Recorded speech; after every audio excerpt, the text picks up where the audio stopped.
Good afternoon, everyone. My name's Pauline Burt, and I'm the Chief Executive at Ffilm Cymru Wales, which is a sector development agency in the UK.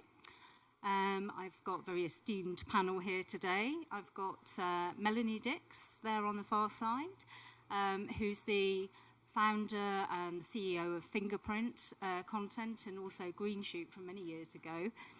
Next to her, I've got Max Hermans, COO of the Greenshoot, who's working in multiple territories across Europe. Then we have Louise Marie Smith of Neptune Sustainability, does lots of consulting for many different companies. And my colleague at Ffilm Cymru as well, Kiah Simpson, production executive. We're going to go through a number of questions, but there was absolutely time for questions at the end. So if you've got any, just think them up as you're going along and we'll dive into those. Before we get going, I think it's worth taking a moment to just think about what we mean by sustainability, because I think there's quite a bit of jargon that's used in this space, and there's a lot of shortcuts sometimes by what we mean, and we don't always mean the same thing. So I'm just going to whip down the line and find out what it means to them. Kiah. Me first. Thank you very much, Pauline. So, as you mentioned, we are at Ffilm Cymru Wales. We call ourselves a development agency. So we work across skills, we work across audience education, as well as development and production. So really our job is in the sustainability of the film sector, especially in Wales. And we do that with 4 sort of distinct pillars. So diversity and inclusion, very important. The stories we tell, the cast, the crew, ensuring that we reflect what the world looks like, essentially. Training and skills, ensuring that we are developing the next iteration of crew, making sure that they are developed, they know what they're doing, and we can keep that going. Green, which essentially making sure that we're using sustainable practices, keeping our earth going so we can actually live and work and enjoy it. And lastly, entrepreneurialism as well, so ensuring that producers are constantly thinking about their market, other industries, and ways where they can develop their own business, making sure that their business is sustainable financially, as well as creating models that other producers can use as well. So that's essentially how we would describe sustainability in a diverse kind of way. Louise? Okay, hi everybody. So I'm a consultant on kind of lots of different levels. So I work directly with productions, trying to reduce their carbon footprint and other environmental impacts during the production process. I also work with Film London, British Film Commission and Torino Film Lab, so that we can look at the infrastructure that we're all existing within. So how sustainable are our studio facilities, all that kind of stuff, and then how we train the next generation of producers and sustainability coordinators so that we have someone to do this job that is ever growing in need.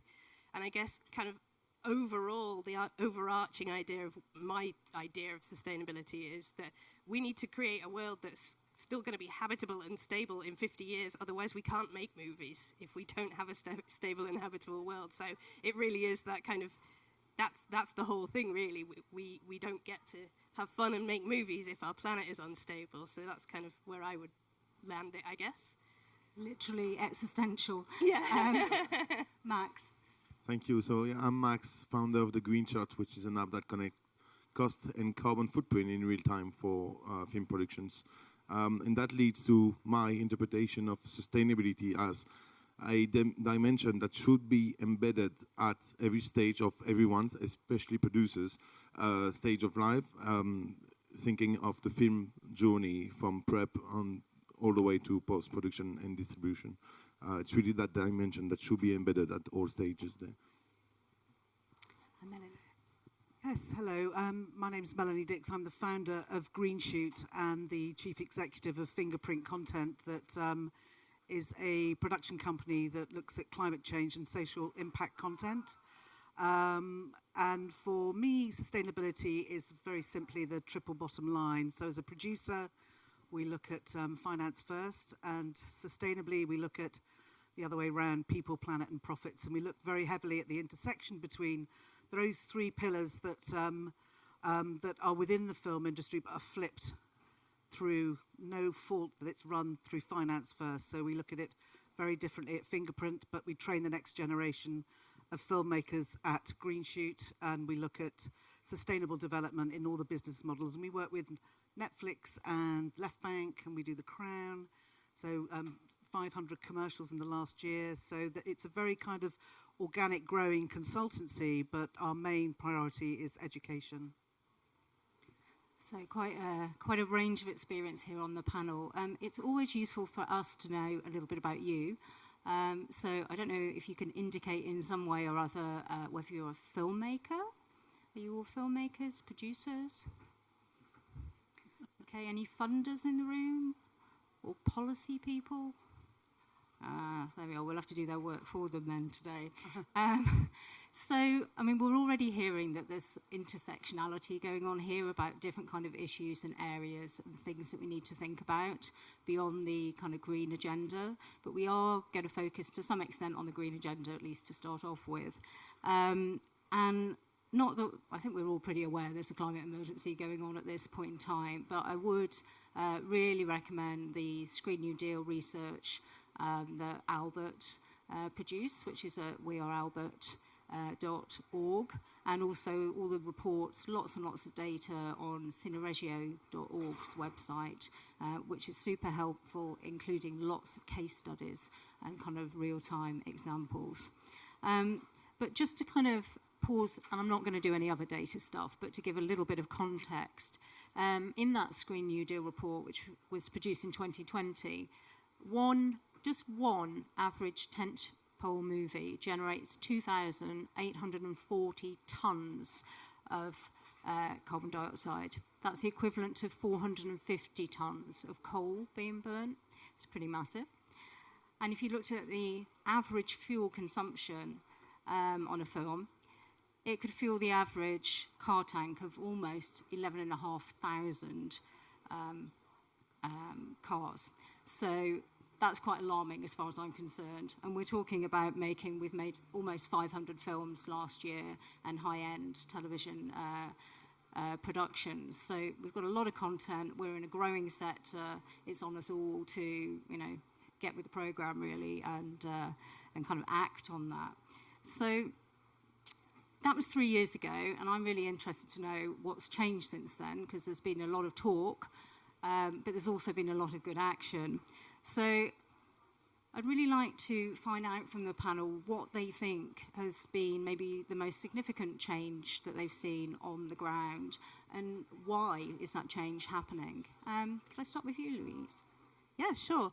I think the most significant change I've seen in the past kind of few years has been, there's been a real shift of focus from, we used to get kind of quite bogged down in recycling and plastic water bottles, and I think basically as a result of that report that Albert did, ScreenUK and the Sustainable Production Alliance over in the US did similar reports, and we now know that about 50% of the average carbon footprint of a large feature or high-end TV show, the issue is the fuel we're burning and the power we're using. So we really need to put the effort where the problem is. And so between having that data and that knowledge and the larger broadcasters and big American studios releasing public climate commitments, those two have kind of met in the middle really now to say, right, we know where the big carbon impacts are and we have publicly committed. And I think that the term is kind of net zero. That term at the moment is kind of under a bit of debate, but essentially big, deep cuts in carbon emissions need to happen. And so they've realized, okay, we've made this public commitment and we've told the world that we're going to do this, and we've got whatever date we have set, whether it be 2030, 2040 or 2050. And now we know where the problem is, because usually with these big corporations, about 50% of their overall footprint is in the production process, and half of that is fuel. So there's been a really big shift in focus as to what we need to do. And kind of alongside that, I think there's better resources available. If you are providing sustainability services, it's taken a bit more seriously now.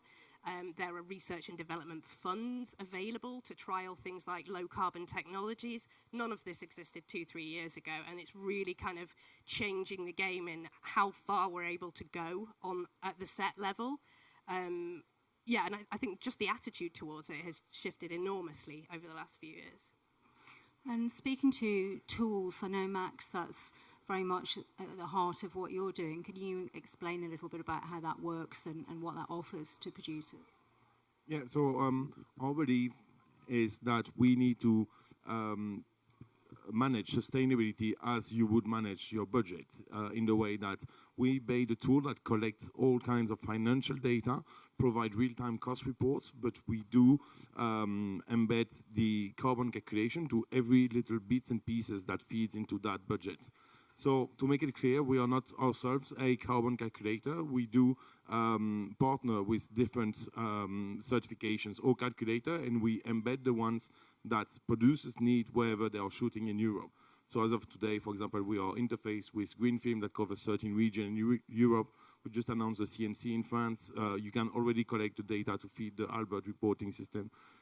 So it's really a tool to make sustainability navigable, and gives an insight also to the crew members themselves about what their action is related for on the sustainability matter.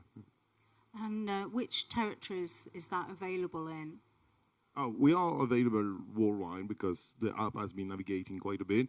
About certifications, we do cover, I would say, most of Europe, and the ones that we don't cover yet, we have an open door for all the people promoting certifications. They can reach out to us and say, okay, this is the data that I need, and then we look in our software what's the data that we already have, and we populate it automatically towards the certification process. So there's, as you say, sort of similarities with Albert in the UK as well, which does have a toolkit of examples of case studies. It's got a carbon calculator and the certification kind of all integrated into that. Melanie, I know that education and training has been a really enormous part of your work as well. Would you say that's one of the major changes that you've seen, or something else? Yeah, I mean, we've seen a massive stakeholder shift. I mean, over the last 5 years, from a sustainability and climate point of view, obviously we know that we have to move to a net zero economy, and I think we have a responsibility as a producer myself. I'm seeing sort of, phoning up stakeholders in terms of who I'm going to be employing and engaging with, that HVO fuels come in. On the Crown, we used HVO fuel for the first time across all their generators. That's from a consultancy point of view from Greenshoot. And I took the first, my latest film as a producer to Greece, and we ran the very first sustainable production in Greece. And that was the way we engaged it in terms of the sustainability was through education. It was delivering masterclasses for the university and working out who wants to come on the journey, and would employment be the carrot to come and work on the film with us, and then train up those people in the Ionian University to maybe deliver the next round of sustainable development for the next films that are coming in, because Greece is really popular because of the 40% cash rebate there. So education definitely, but the supply chain's moving, really, really rapidly, I think. And I just had a quick call yesterday and spoke to Panelux in London, and thinking it was just one generator, but their whole fleet is now HVO fuel, and that will reduce your carbon emissions by 90% plus, depending on how that's used and consumed within that generator. So for all the filmmakers here, because when we talk about carbon calculators and policy and change, the practicalities of actually saying my carbon footprint's going to go down by 90% plus, that's a massive win, and we know that fuel is one of the biggest impacts as filmmakers that we have, then that's really, really encouraging, I think. So yeah, education definitely, but stakeholder group has hugely changed in the last 3 years, I think. Totally. I think something like 50%, isn't it, Yeah, of the total Yeah. carbon dioxide tends to come from fuel. It strikes me that early intervention is really important in what you're saying there. Yeah. If you're changing hearts and minds early on in people's educational journey. Yeah. And, We and started kind of- 6 months before, as we were green lighting the eye that we've just brought to Cannes. We were engaging the stakeholders. We were shooting in Corfu. It's the most extraordinary island, but it doesn't have one recycling system in place. So when we talk about the low-hanging fruit and sustainability in the UK, saying, yeah, whatever, it's low-hanging fruit, in Corfu, they didn't have one waste-to-energy plant. So we found one at the very north of the island, and the first time we engaged all the stakeholders from sustainability, one composting plant, and we joined them up for an evening to come onto set to work out how they could form an alliance, which they did at the end of the shoot. So they're off and running. So it is really exciting, but it's really interesting that you have to keep re-engaging constantly. And the only way I think we're still going to do it is through the next generation and training and education and making it fun, because climate change is not fun. So, in terms of the storytellers that we're all here, is climate change is a very dry topic, and the storytellers and producers, we have to engage the broadest audience, otherwise we ain't going to make any money and we ain't going to save exactly what we're going to do. So it's really, really interesting how it's shifting and how the mindset is also shifting as well. And that's happening through policy as well as sort of, producer engagement. Absolutely. We'll come back to storytelling, I feel. In terms of policy, Kiah, I know that you've been introducing sustainability plans. Kind of at what point and how does that work when you're dealing with producers? It happens at the very beginning, as I think that's when you can make the most amount of change. I think doing things counterfactually is when costs are incurred and it becomes really inefficient, which is not what we want.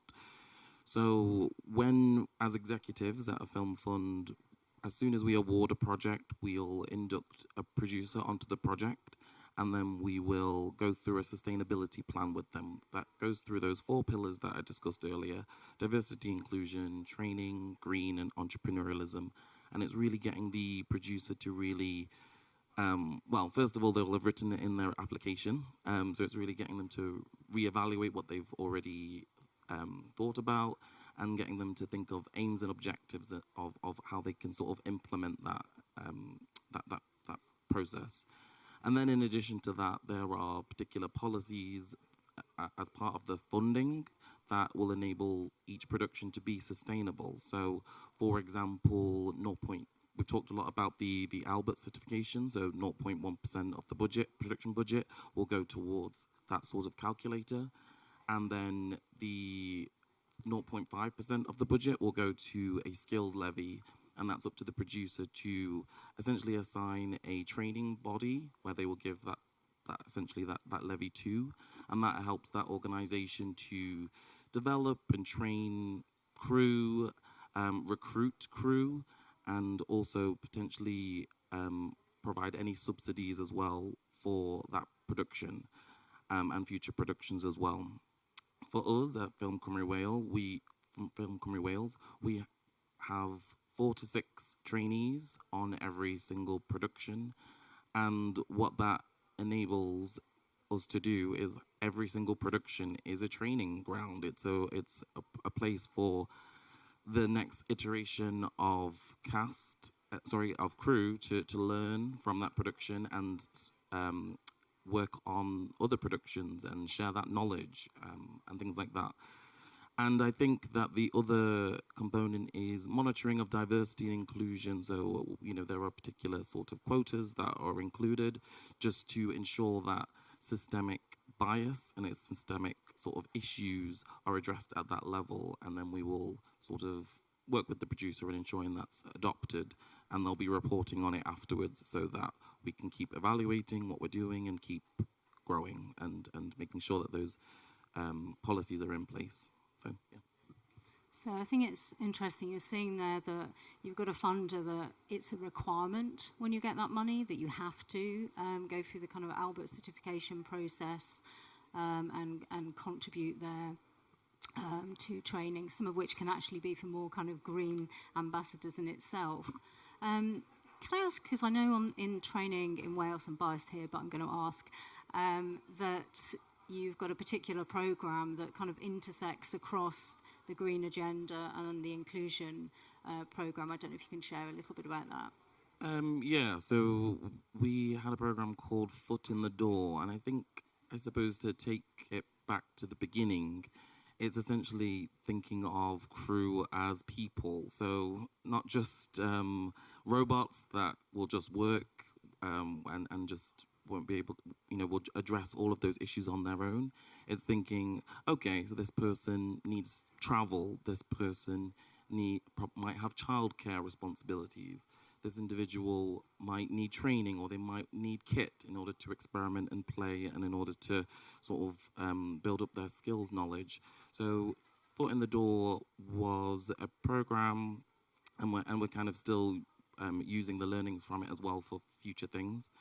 Was a program where we recruited individuals from housing associations, councils, job centres and things like that, where they're looking for work and they're looking to get into the industry, but they don't know how.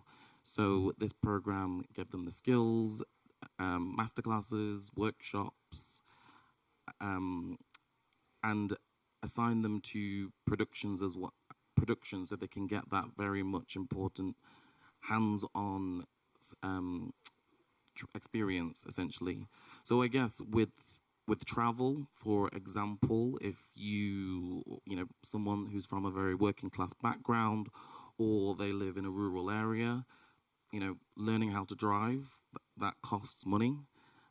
Getting to the set, that will cost money, accommodation, all of that. So, having these sort of structures in place on the program to, enable people to have bursaries in order to help get them to where they need to be.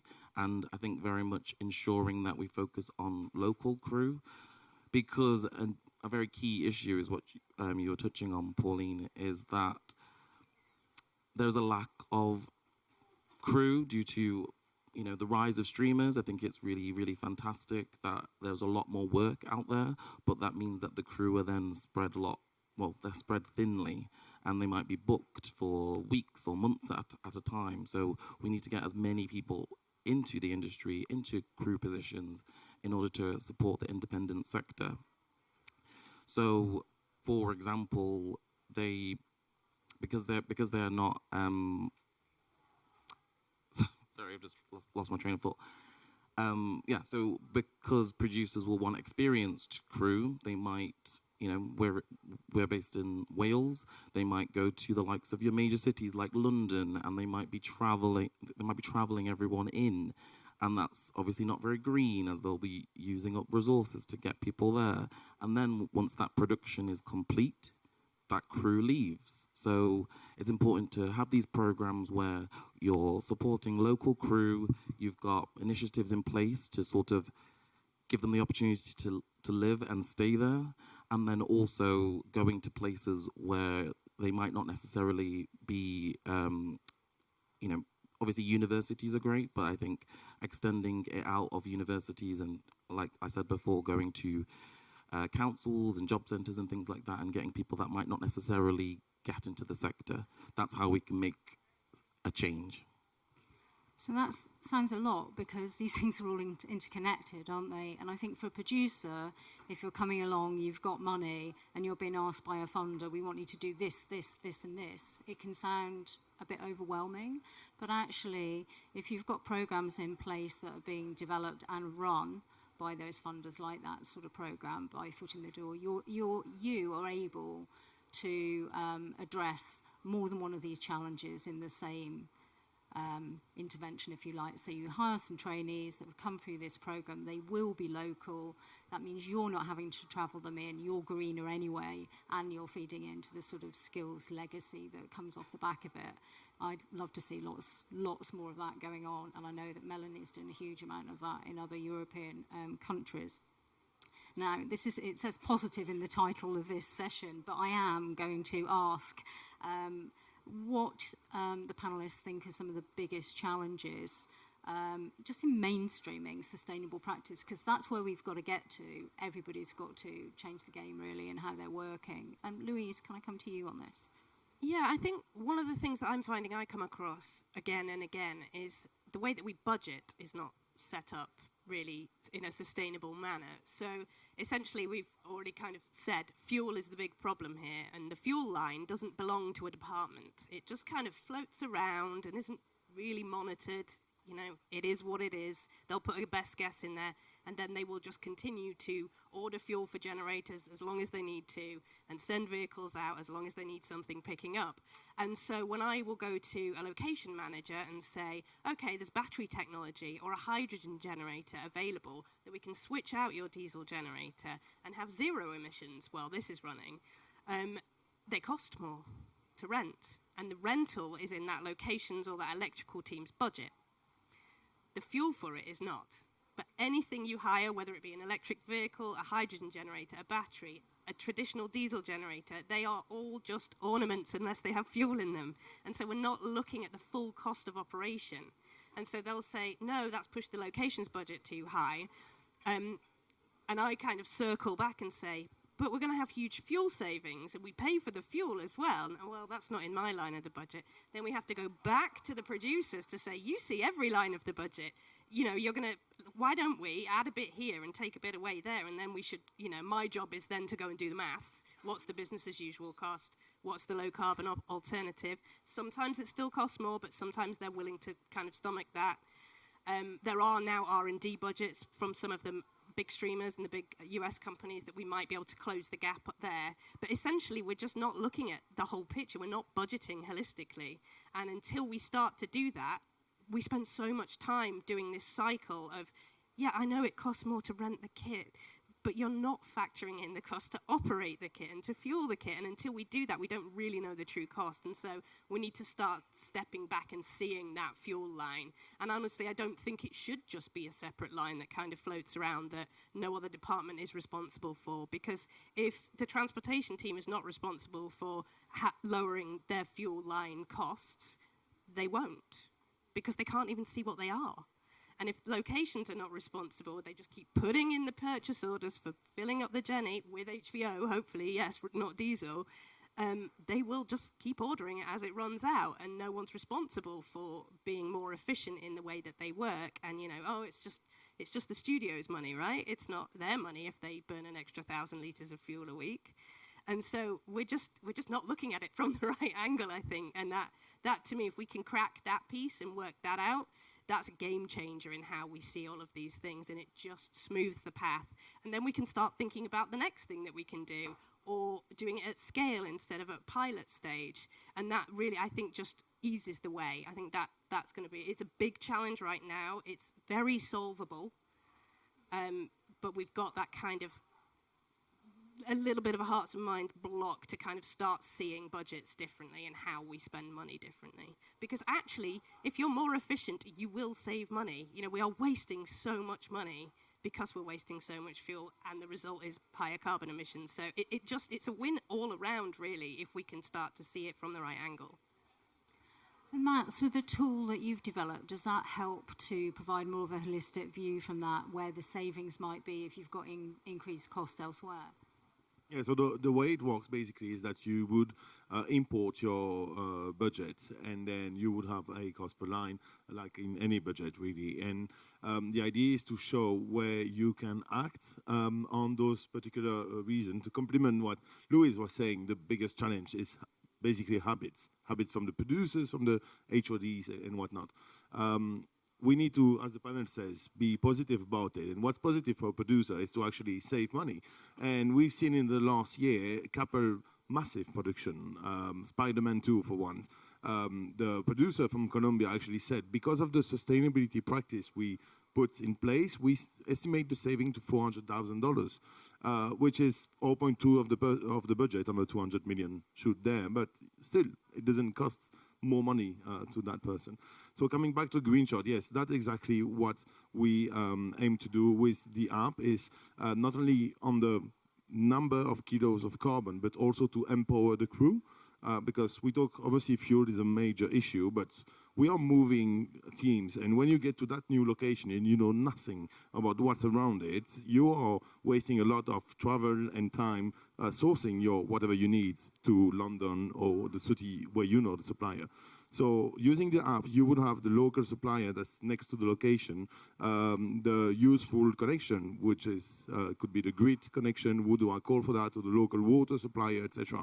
It's really about giving everyone on set the means to act, and they do it or they don't, but at least they don't have to spend time researching it to act. Yeah. And you mentioned hearts and minds, I think there, Louise. So I wanted to go back to Melanie in terms of the storytelling piece that you were talking about as well, and how you go about changing the story there, how you integrate it into your company approach. We look at social impact, and the commerciality is very important of all the projects that we produce, but at the same time, you know, we're doing a shiny floor show in India called Defenders of Planet Earth. That's going to have a reach of 80 million a day on what they call a first screen, which, as my son said, it's my mobile phone, Mum. You know, it's like, I didn't know what that was. I thought it was a movie screen or a TV. So storytelling is really important to shift the dial. We are not going to do it through politics. We're going to do it through culture. And the storytellers in the room, we will shift that dial by engaging the broadest audience possible. So we look at content that is, you know, obviously the documentaries have their space and they're incredible. But what we're finding in the content creation space for climate and social impact is that there is no development funding. It's seen as, oh, we've got a climate show, we've got this, we've got that, that's enough. But we want to normalise the narrative around climate. It's got to be in all of our strands. And so we're working really hard to raise development funds at the moment to launch a fund next year through the Content Climate Hub at Fingerprint Content. And that will be to be able to engage all of our filmmakers, but to train and put everybody in a hub that wants to sort of come on the same journey. And we need everybody to do it, you know, very, very quickly. So we have 8 and 9 projects, high-end TV series. We're working with James Graham on one. We've got books, we've got documentaries, and we have also got light entertainment game shows about climate change.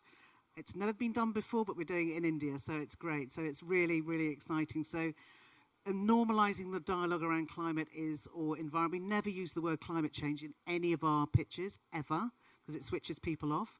We talk about engagement, we talk about, you know, embracing change and innovation, and it seems to work, because it just feels very politicised otherwise. So climate storytelling is something we want to normalise, and I think everybody here does as well.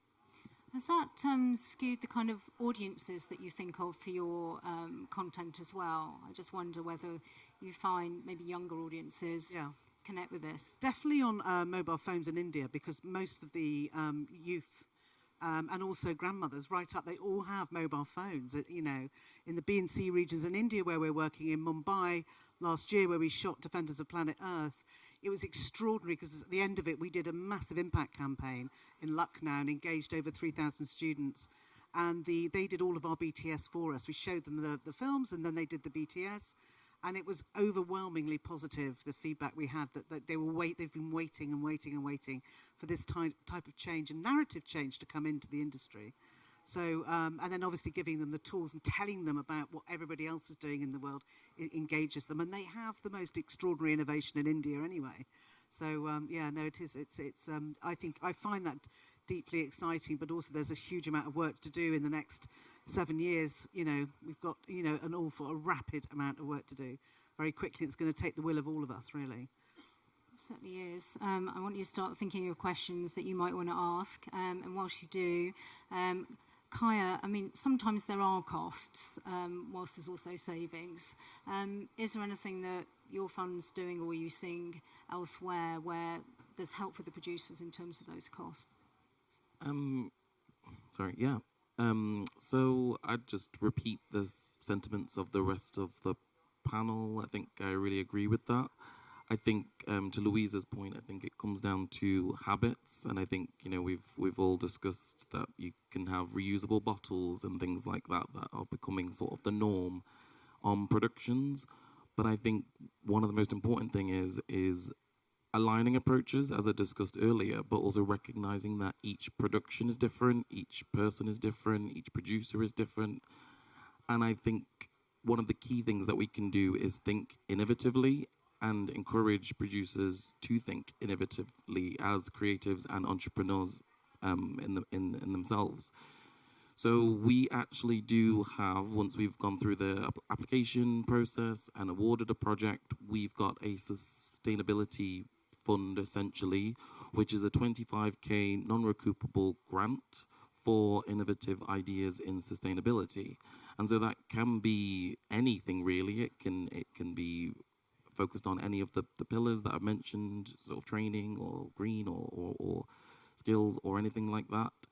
And I think what that allows is the producer to stop looking at the particular budget and thinking, what can I cut, what can I cut? It allows them to think, okay, if I can do anything and I can create models not only for my own business, but for moving the sector forward that people can replicate, which helps our industry grow and is sustainable.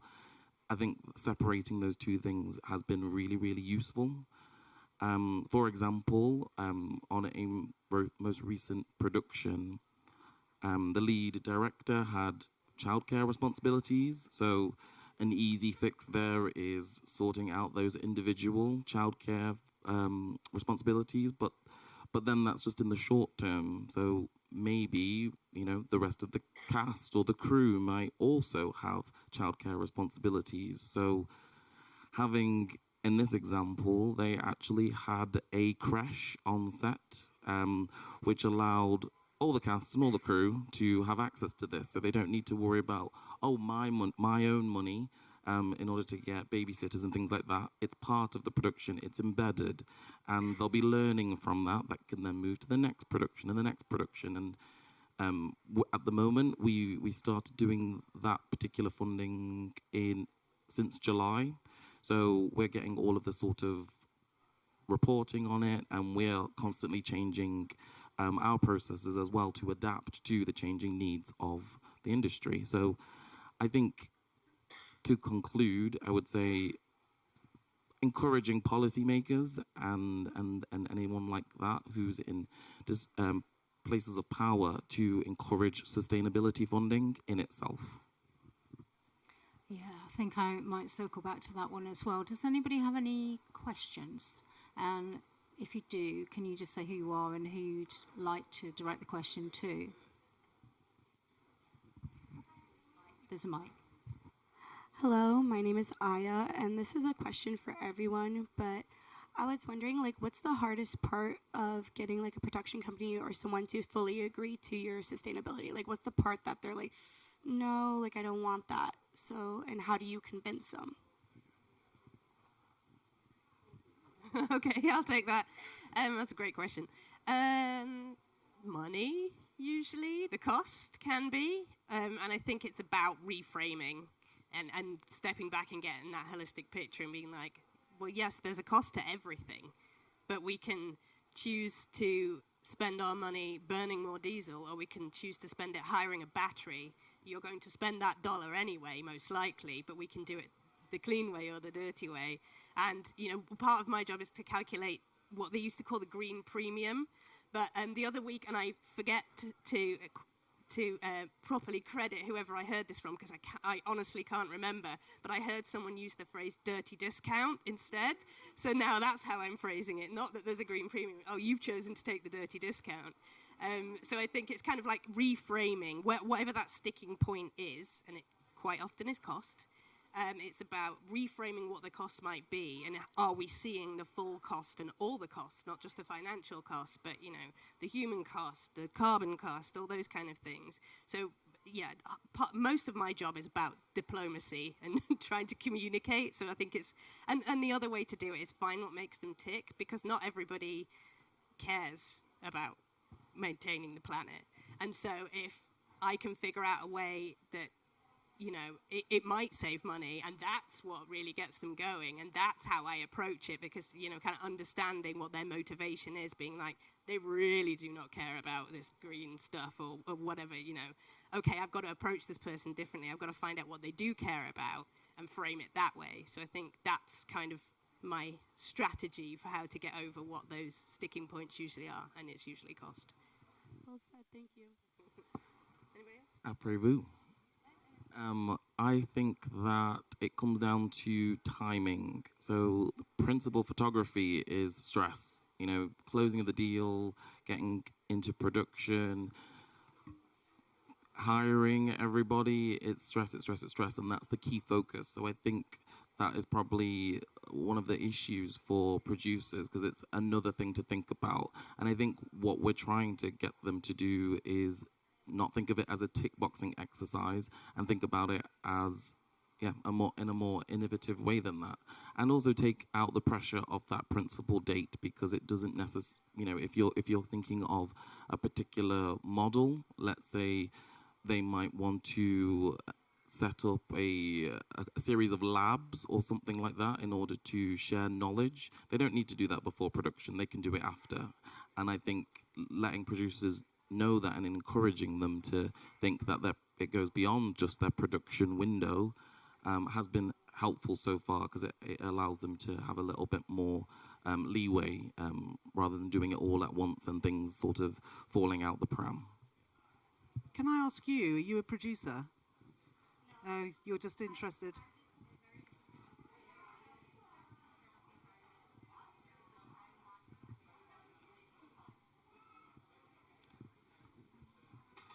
To Max or Melanie, do you want to respond to that question? I mean, it's really interesting in terms of, you know, as a producer myself and a consultant, it's how you reframe it. I was in a finance forum yesterday, and really, really experienced producers of 30 years, somebody asked them, what's the sticking point of getting finance? And they said they come in the front door, they're kicked out the back, and they go back in the front, and they're kicked out the back, and they never, ever, ever give up. And I think our industry is a really tough industry. It's a really tough industry to break through. And I'm 32 years in this industry, so my big piece of advice for anyone, especially women in film, is never give up, ever. If you've got a story to tell, or an environmental story, or an environmental message, it's absolutely fine to keep knocking the door down. Because when I started Greenshoot in 2008, every single door was shut. Nobody, and now, you know, it's far more freer in terms of, quite rightly so, we're in dire straits in terms of our climate crisis. But I think it's persistence. I think you've got great resources with all the companies here. And I think it's really, really important that if you want to make a story, go and make the story really, you know, with a huge amount of energy, and you will get there, definitely. Yeah, maybe to conclude on that one, I think there are two types of producers, obviously. The other one interested in the one that it's really a bummer and a checkbox to be ticked on top of everything else. The first case is quite straightforward. The second one, my view is that you need to get them by the cost. You need to talk about money, because that's their language. They don't want to talk sustainability, they don't want to talk about anything on that. You say, okay, that person is going to cost so much, and it could save, or it will save, this much. And the saving part doesn't have to be something, a number out there. It has to be a very precise number where you analyze every location, every possibility of getting that journey out of the way and connect to the grid, or organize the transport differently for whatever number of crew members you get there, and say, okay, that's the cost per train, that's the timing, that's the cost per plane. You're saving X thousands of pounds there. And the first few arguments you will get to him or her will make his ear open a little bit about it. And then he needs to see proofs. And if you manage to do your job properly, and not every movie you're capable of doing that, but if you reach your goals there, and he actually saved a bunch of money, that more than what you cost him, he will want to be sustainable on the next one, because he learned the cost way that you can be sustainable and be savings. Yeah. Good point. Got to find their drivers. Okay, microphone. Just a follow-on question to that, how to convince someone. Do you ever bring up potentially like publicity benefits to being able to promote the film as being a green production? Like, how does PR and marketing for the film play into that? Well, we're doing that at the moment on the Eye. We've got Chopard, the Campari Lounge. People, in terms of environmental sustainability, want to be on that journey. If you go on to any of the global brands, having run an advertising production company, you now don't go on their websites at Procter & Gamble. It's all about sustainability. So you can absolutely use a sort of sustainable marketing tool to raise finance, but also to be able to market your film, however you want, and especially in branding. We brought in, on a previous Friends film, we brought in a lot of battery cars that came in, and it's a really interesting, different type of business model where you need time to strategize. But one thing I would say is that always allow money for your marketing budget. You really, really need to, because it's really hard work otherwise. But there's definitely an area, a massive growing area in green branding for films as well. Yeah, I think also it's quite underused at the moment, in the sense that, for example, in France, as of next year, the movie ticket for the audience will have the number of kilograms of carbon that movie emitted. So imagine you're going to see John Wick or whatever, and shows, you're going to see a movie that generates 5,000 tons of carbon. That might hit the audience a little bit. When I say underused, is that there are positive things to being sustainable on set.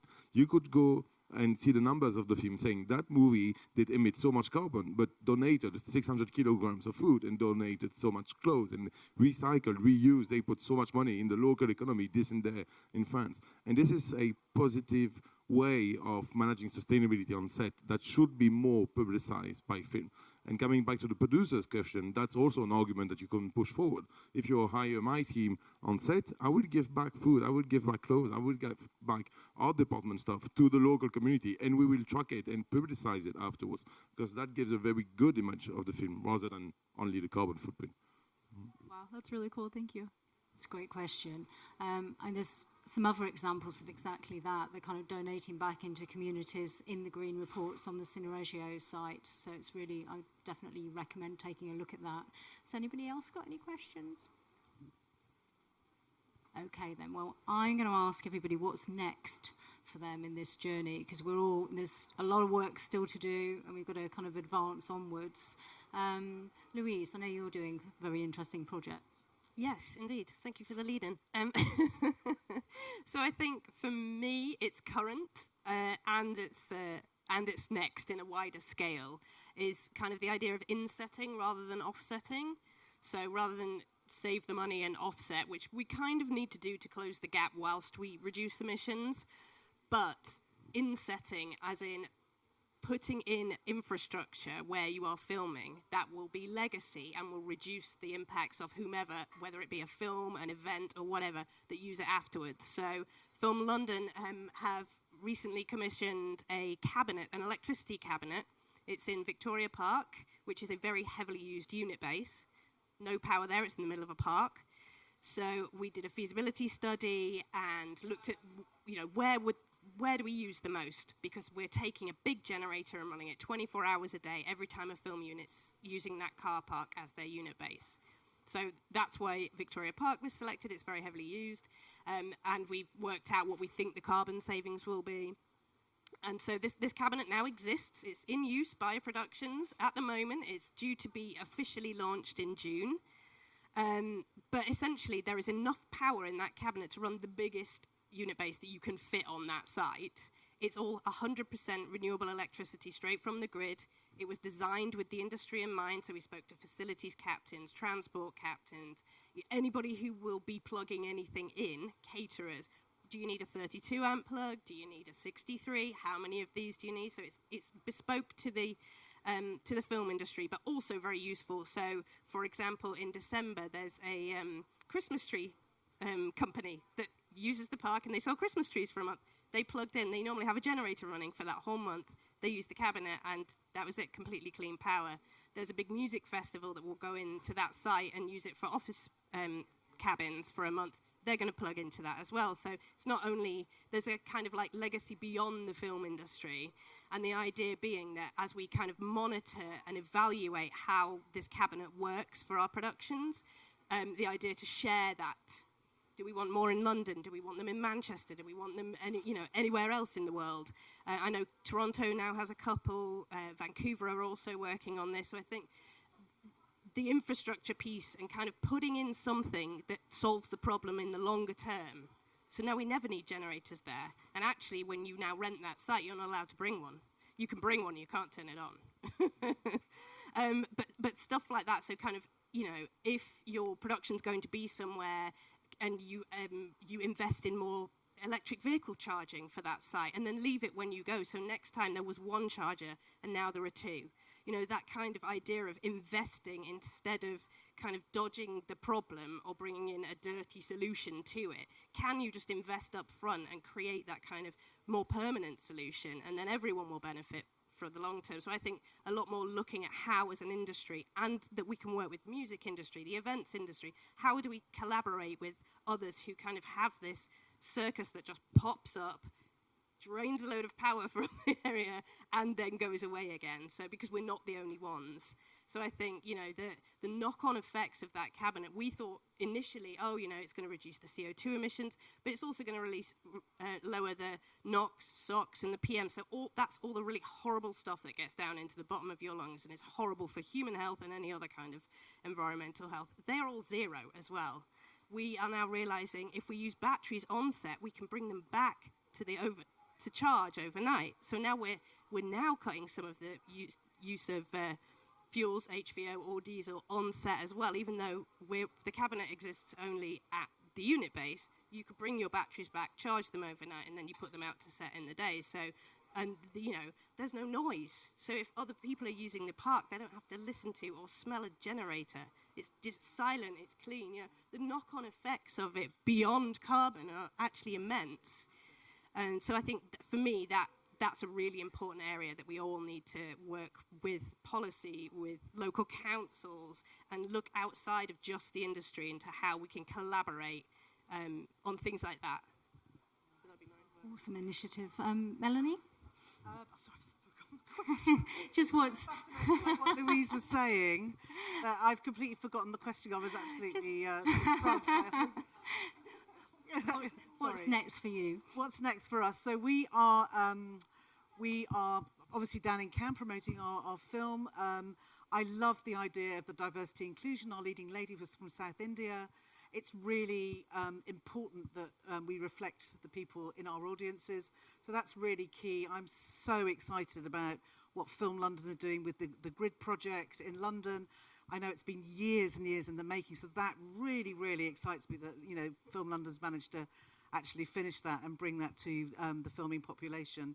I think for us, it's about education. I found it really inspiring in Greece, especially in the Ionian universities, with you don't have to push the door against the next generation, and it's about leaving the planet in a place where the next generation aren't affected by it. You know, we are really excited to bring in pollution plans across all of our productions. That's really exciting.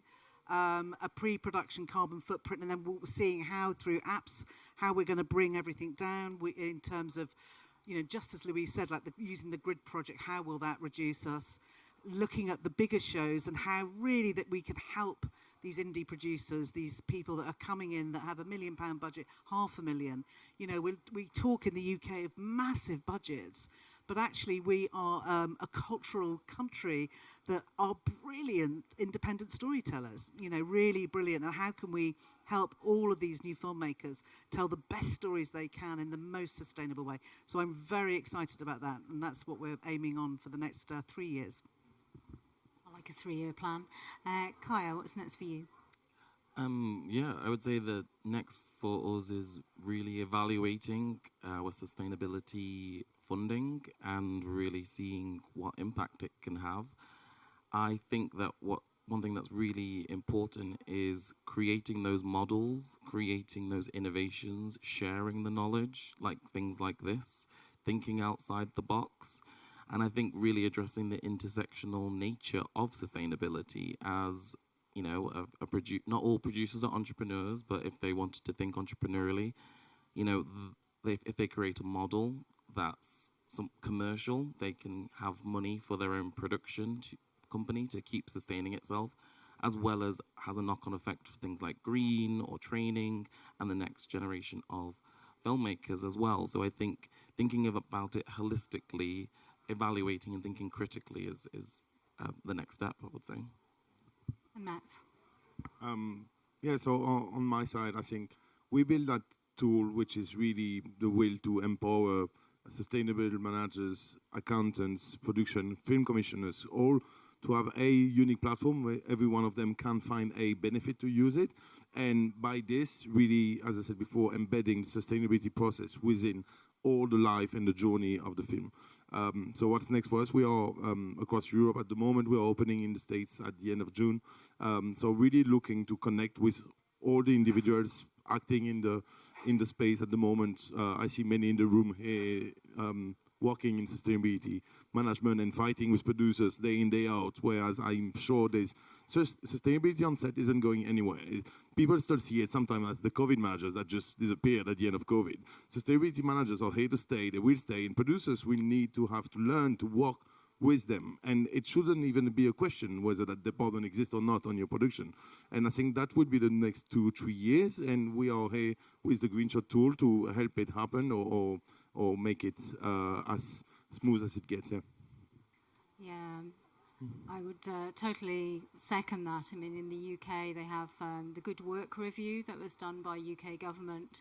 All of the devolved nations participated in that. There were lots and lots of recommendations that now those governments are getting behind. And it's everything from fair pay, is thinking about training, and the green agenda is across every single government across the UK there. So it's going to be required of all of their funders in all their sectors, as it should be. So, you know, I think as you're saying, this sort of aggregation of data, making it as straightforward as possible for filmmakers and producers is going to be really, really important in this next phase. And to be hearing back from filmmakers as well, what you need, what you want, so that we're as responsive as we can be as we're sort of designing those systems. Unless there's any other questions, we'll wrap up, but a couple of minutes, no? Yes, go for it.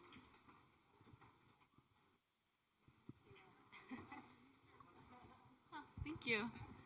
Didn't know where she went. I just had I don't know if y'all might take a while to answer this question, so if you could be brief maybe, but I was curious, for those of you doing sustainability consulting for films, how did you get into that? Like, were you a consultant for something more generic and then got interested in sustainability? Or were you a sustainability expert first and then got into consulting? I would just love to hear a bit about your pathway. I'm going to go first on this one. I was the first female first assistant director in the world, so I was the first AD. And in 2007, I became really disenfranchised with the way the film industry behaved towards the environment. I was doing a franchise called Centrinians with Colin Firth. And we got together and we said, we've got to change this. And my business partner at the time said, he was in advertising. He said, let's create a consultancy. And we got the default name, Greenshoot. And that's how we did it. And it was literally stakeholder engagement and friends. Some of the best businesses come together over a pub table, and ours definitely did. But we had a real passion for it. And then there was nowhere to train, so I trained with British Rail, looking at the gauges of the train tracks, and became a carbon auditor that way. So I trained as well as then came back into production once my skill set. But it was really challenging. But I think if you have a passion, that's where you're in filmmaking or auditing or consultancy. But it's not an easy. It hasn't been an easy journey, but it feels very embracing now in terms of Cannes as well. The festival's very green, and you've got the nations in the UK, Film London, BAFTA, Albert, and lots of resources now to be able to help on that journey, regardless of your budget level. Now, I would say, really, really. And Louise, what was your journey into consultancy? Yeah, this is a great question. Thank you.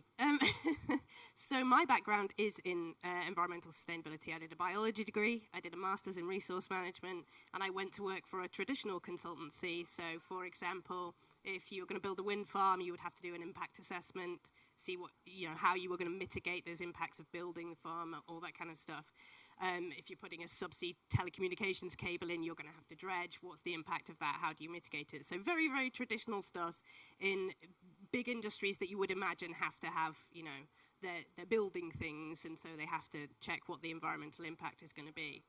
And I did that for about 10 years, and during the last couple of years of that, I thought, I've always been fascinated by film and television, but what I didn't want to do was leave all of that kind of knowledge and passion for sustainability behind and drop it. And I could see that in multiple ways, the film industry is very power hungry. And that might be a personality thing, but it's also a literal power that we use, and it's very, very wasteful in terms of materials. We build these huge, huge, beautiful sets and shoot for a week, and then they're in a skip. Now, they last forever on screen, but those materials are still in a skip, right? So I could see that there was something I could do there, and I could move into film and television and keep using the skills that I had and the passion that I had for the planet, I suppose. And so in around 2011, I took myself off to LA, and I knocked on doors.